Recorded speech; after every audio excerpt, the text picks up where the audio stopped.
So, you still working on that comic from last time? Thought so. Your characters are still good, your plot's still great, you still got a good art style, and now you're playing with those gutters in that panel shape. And that's really helping to bring things together, but something's still missing. And if you remember the last time, I referenced something that I referred to as a bleed. And we're going to get into a little more about that using, again, Frank Miller's The Dark Knight Returns. Now, bleeds. Let me give you a quick definition of a bleed. Now, it's not when you get cut, although that is bleeding. No. A bleed is comic speak for the partial or full page... Sorry. A bleed is a partial or full page splash. Now, a better definition of bleeds returns to last episode's topic of gutters. Now, a bleed is actually any panel that doesn't have a gutter on one or more sides. So, in other words, it goes to the very edge of the page at one point or another, oftentimes on more than one point. Now, bleeds are really good for showing scale. So you're trying to show off a city in your comic. Now, every time you draw it, it just seems cramped and enclosed by these gutters. Now, Miller solved that problem by simply eliminating those gutters. Let's take a look at how he draws Gotham City. Now, I'm only going to show you a few examples here, but if you flip through this book, almost every time Gotham is shown, it extends off the page in one direction or another.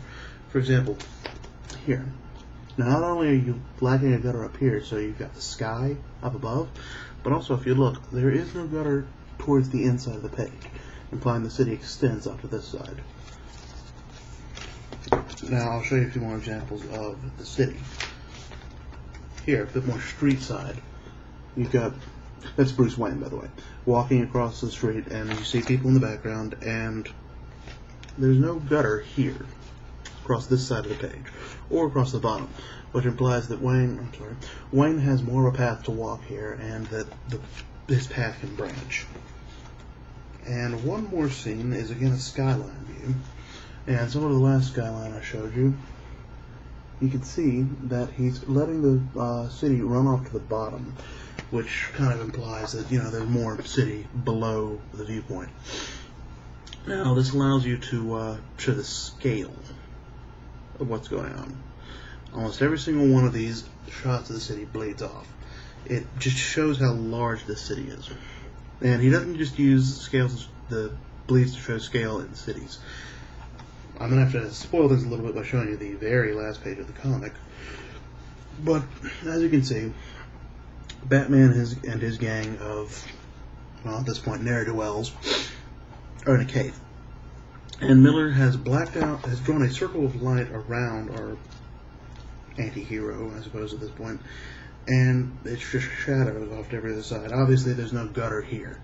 And that just implies how hard it is to see out beyond your light. And obviously your comic might not use a cave, but that doesn't mean you can't use these bleeds to show scale in a natural environment. For example, a forest or an ocean, or even a desert.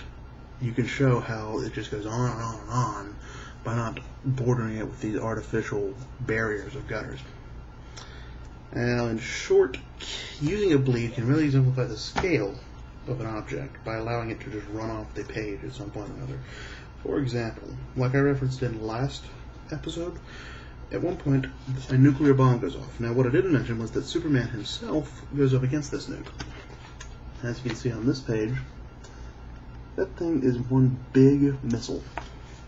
And Miller implies, he straight up shows it to us, both by showing the Man of Steel as that little red pinprick right there.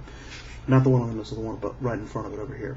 But also, by the way, it doesn't have any borders.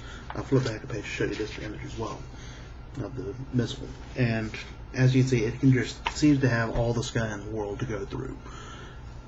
So it just really emphasizes how huge this missile is by not cramping it with the borders. Now, action scenes crave bleeds. Feeding off of that scale issue we just discussed, they help to show how large and mobile such a scene can be. Though the obvious scenes from The Dark Knight Returns and really any superhero comic are the fight scenes, which I will of course show you a few examples of.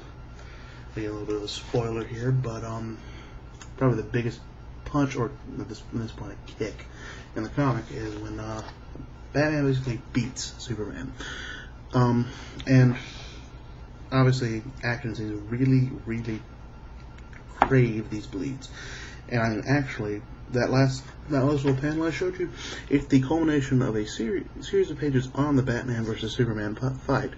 And except for the panels that are completely surrounded by other panels, every single panel bleeds off the page in that fight, just to give off a sense of how epic and mobile and huge this fight is.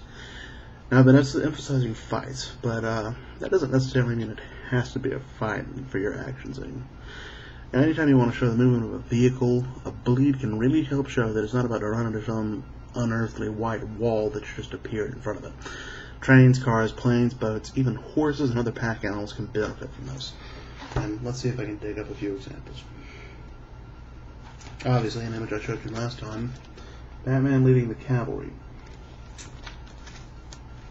Could really benefit of that, and I mean, it plays off over to this, where, you know, you've even got people that are only partially on the page, on both sides actually. So it shows that this is a very moving, very, what's the word I'm looking for? Very mobile, I suppose, scene. And let's see if I can find any other really good panels to show this. Here, again, the horse.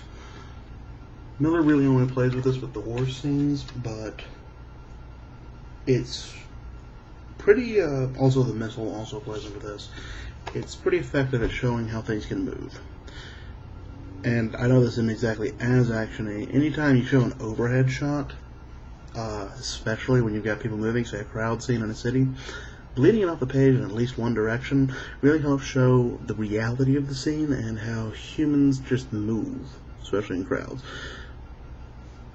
So let's tie back to last issue's discussion of gutters. Now, perhaps you want to have a bleed, and you want to make it big and obvious, but you don't really have enough stuff to fill it, and you want to have, or maybe not even you don't have enough stuff to fill it, you want to have other panels showing things that are going on. That doesn't mean you have to limit the bleed to only a part of the page. There's one really good page in here that shows this off. Let's see if I can find it.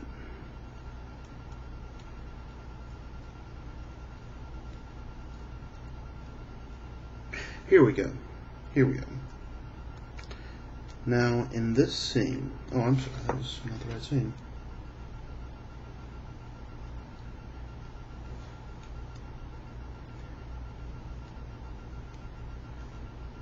I guess it was the right one.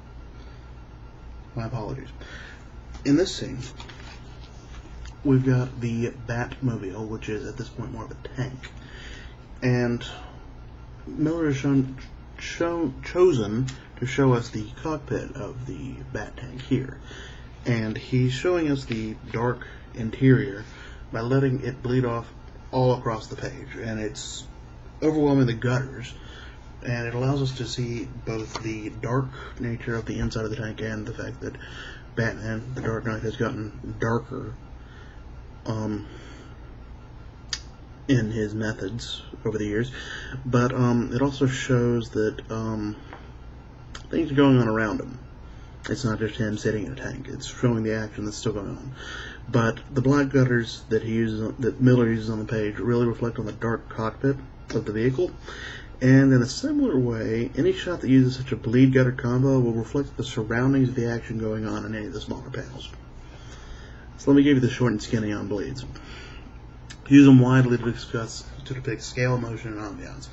They can really enhance suspension of disbelief if you use them wisely. But as a comics reader, I can tell you that if you overuse them, you're really going to drive your readers crazy, because it feels like you're starving them of content.